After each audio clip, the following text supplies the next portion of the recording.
Hello, everyone on Patreon. Thank you so much for your ongoing support and for voting this month on a bonus movie review. The winner this month is, drumroll please,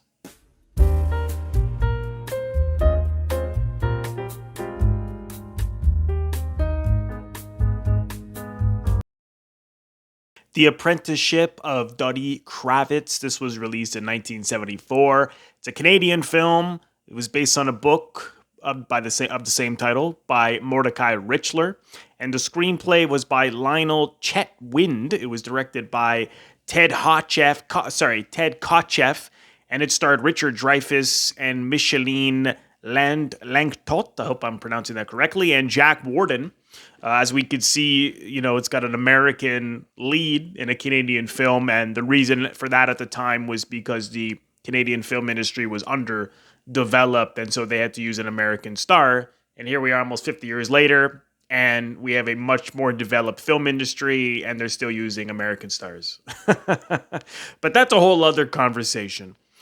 But, I can't take anything away from Richard Dreyfuss, who I've always loved, and he is incredible in this film. I just want to read the plot according to IMDb, if you have not seen this film, is in a bid to gain respect, the neglected younger son of a working class Jewish family in Montreal embarks on a series of get-rich-quick schemes to buy land surrounding a lake.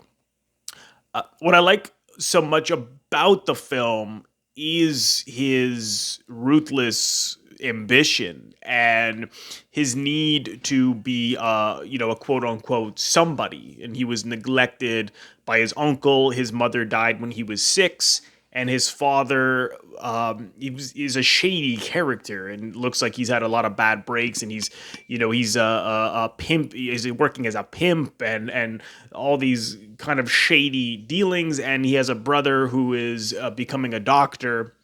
And the uncle, who has become very, very rich, they say he's impotent, which that's why he didn't have any kids, but I think it was coded for the fact that he was likely gay. And he basically funded the brother to go to medical school and gave all his love to the brother and always neglected Richard Dreyfuss' character, Duddy. So his relationship and the best parental figure he had, he doesn't have a bad relationship with his father, but his father is sort of a guy who, in his eyes, looked like someone who had failed.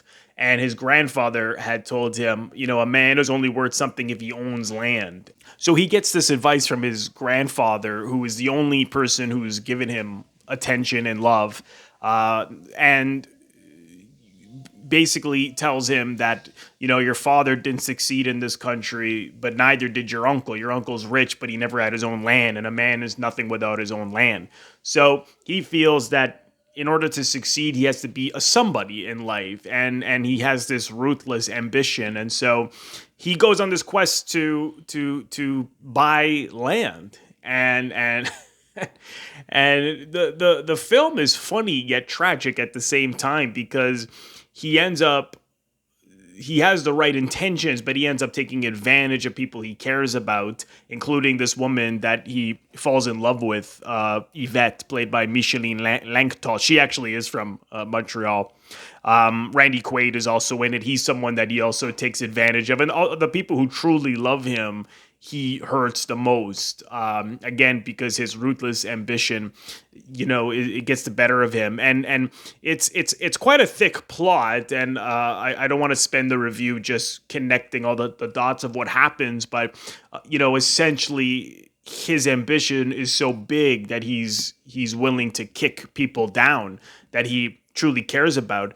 And what was funny was that he first begins to invest in films in order to fund to buy this land, which is an odd proposition, that he meets this, blacklisted writer director who's got an alcohol problem, and he's young, so he's naive, and he feels that, he can work with this guy and they can shoot bar mitzvahs.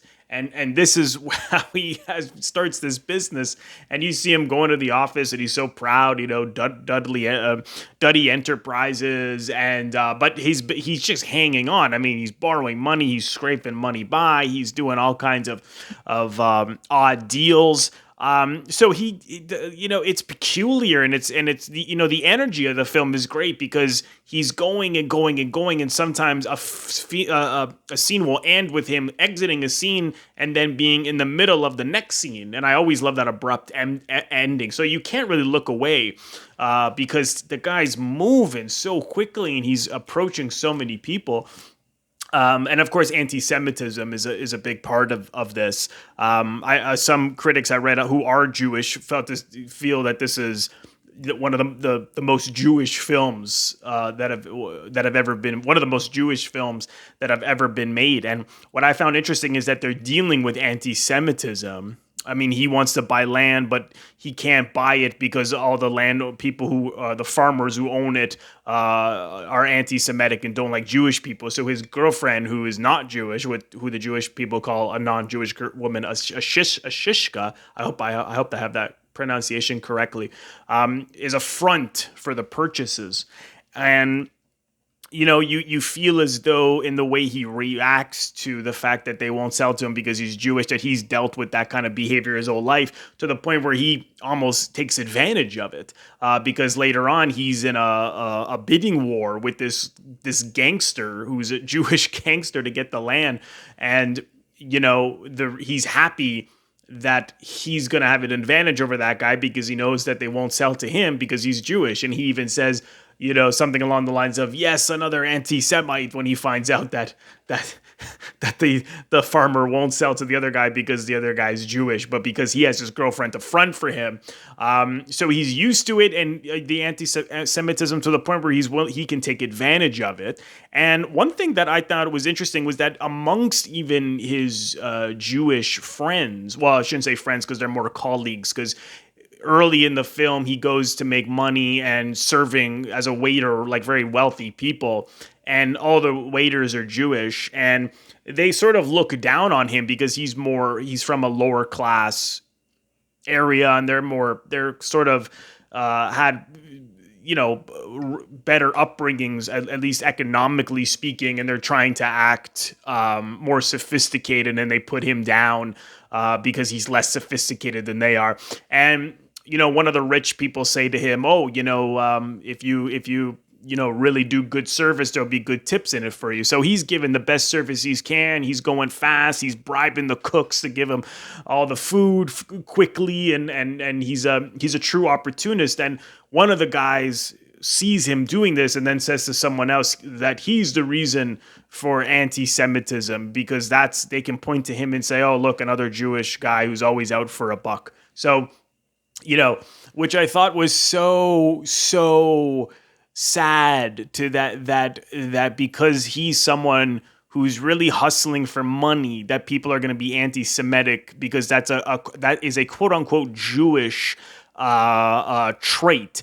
And I'm thinking to myself, I have known a lot of white people and people of all ethnicities who really hustle for money too. So this stereotype that's a Jewish thing is really, again, it's anti-Semitic. And there's a really tremendous scene because his uncle always neglected him, and his uncle later on is dying, and he really gets mad at him to say, why didn't you give me any love and attention? Why my brother? Why only my brother, and why not me? And then he pointed out it's because you're a Jewish guy who's always out for a buck, and as he says, that made him sick. And oh my God, I just could not believe that anti-Semitism amongst Jewish people. So I had never seen that in a movie before. I thought and I know myself as an Italian. I've heard my father say bad things about Italians too, and it's prejudice that people get labeled a certain way because of some kind of behavior or trait, which yes, that is certainly true of Duddy, but that is not only because he's Jewish. That's just who he is, and the fact that he's poor and he's trying to make something of himself. Like I said, I know plenty of people of all ethnicities who really are ambitious and hustle for money, and it was also quite telling because one of the people who invests in his film is a Jewish man who's also has like he's on the shady side. And at one point, Duddy goes bankrupt and he loses everything over a variety of reasons.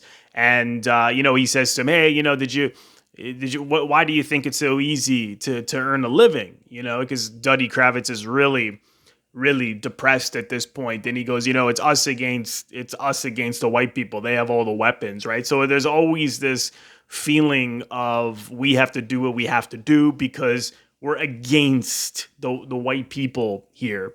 And even when the film opens, I mean, it opens with this parade, which where they're it's like a military parade, and when at a certain, actually Duddy is in the parade, and at a certain point when they get to the Jewish area, the Jewish people are not interested in it, and they're like openly mocking it. The kids are cutting into the parade and pushing Duddy, and he's pushing back, and so it's it's quite telling that they were not sort of saluting or stopping to pay attention to it. They just let it just go by and ignore it. And again, it's because of the way I imagine. I mean, the film doesn't rub that down your throat.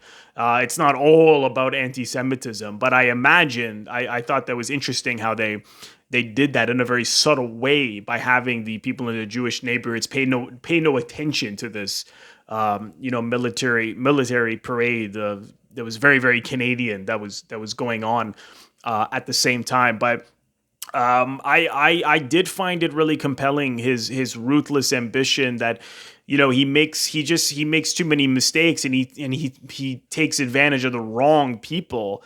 To the point when in the end, the only thing that he achieves is being able to have his own bar tab. And he's like, because that he wanted that the whole film. And you're a kid, you don't have enough, you don't have the clout to have a bar tab like it. But his father had a bar tab, and in the end, he gets this land. But then, well, now what? Now you got to develop the land. He wants to start all these businesses, and he doesn't have any money to do that. And he has a chance to partner with the other gangster who he beat the bidding for to get the land, and the guy was going to partner. I mean, I could understand why he said no, because that guy was a gangster and he didn't want to have illegal crimes going on his land.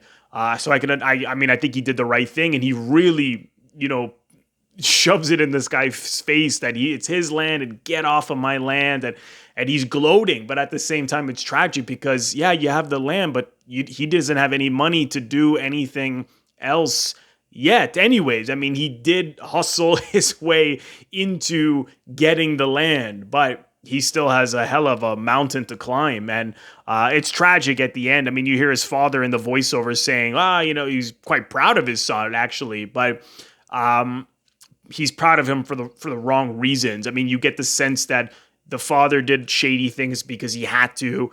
Duddy did things because he felt he had to, even though he was destroying himself and others around him. You get the feeling that Jack Warden, who plays his father, had a similar past, so they sort of connect in the sense of the fact that they hustled in the same way, but that's obviously not good, because in the end he gets a bar tab, and that's it. So it to me, it's really about this ruthless ambition, and that the ambition is sometimes the thing with ambition, because I've also myself been ruthless in my ambition, on a number of occasions, and I have hurt people. I could really relate to the film, and the thing with ambition is sometimes it's coming from a bad place. I mean, like Duddy, he's got the right intentions. He wants to be successful, and there's nothing wrong with that. But sometimes, when you're stepping on people's toes, and in this case, there's a whole story with Randy Quaid where Randy Quaid was an epileptic, and he knew he was an epileptic, and he wasn't very bright either. And he hires him to be a driver, knowing that there's a chance that if he has a fit, he'll get into a car accident, and he does. And he's paralyzed, right? And this is part of the reason why his girlfriend left him, and he doesn't even learn his lesson from that, because then later Randy Quaid has a big inheritance and he steals from him. Because you think he had learned his lesson in the film when he was so depressed after Randy Quaid went was paralyzed because he felt it was his fault, and then he goes right back into hustle, and doing what he has to do. It's really interesting, but like I said, ambition is good, but sometimes you have to step back. You have to sometimes look at what you're doing and who you're hurting, and that you may be hurting yourself. So it's a really, really good movie. I'm really glad this won. So for those of you who have voted, thank you so much. I've been meaning to see it for quite some time because I had seen an interview with the director a number of years ago, and he talked about how they wind up casting Richard Dreyfuss. Richard Dreyfuss, there's a well-known story, was that after he saw this film, he thought his performance was so bad that he immediately jumped on taking the offer to do Jaws. Because he originally had said no to Jaws because he doesn't even know why he didn't want to do it. I saw him on Inside the Actors Studio years ago, and James Lipton asked him, "Why did you originally say no?" And he said, "Because I'm an idiot." And so that was the big reason why he did it, because he thought that this was going to ruin his career. So he's like, "I got to get another job quick before this film comes out." And of course, obviously, everything worked out because this was a big hit. This film, this was a major hit, not just in Canada, but in the States as well. It did quite well for his career, and then to go on to do Jaws, and then he did The Goodbye Girl not long after Jaws, and he won an Academy Award. And this was a big break for him, and he had been around for quite a few years. You can see him playing a number of very small parts in a lot of big features before, like The Graduate and The Valley of the Dolls, and he always had that. He has that great energy and that mix of humor and drama and lightness about him, but edge, really a biting edge. I mean, he was really perfect for this part. He just really commits to it, and the conviction to it. Really, really impressive. But I thought everybody was very, very, very good in it, and I absolutely loved it. And I definitely will see it again because, like I said, it's a heavy plot, and but it's very character based, and it's very detailed. I mean, and I would just to see, like I said, just some of that abrupt editing. I mean, I like the roughness of it, how it's just. He would walk out of one scene and be in the middle of the next scene when he was trying to get his next deal. So you got to really pay attention. It's a little like watching a race, and if you turn your head to talk to someone and then go back, the race might be over. I mean, the film, you'll miss the race if you look away for like 5 seconds. And the film felt this way. Like, if you look away, you're gonna miss something because there's so much that happens. But a lot of what happens, it's not that it's like a pure plot heavy film.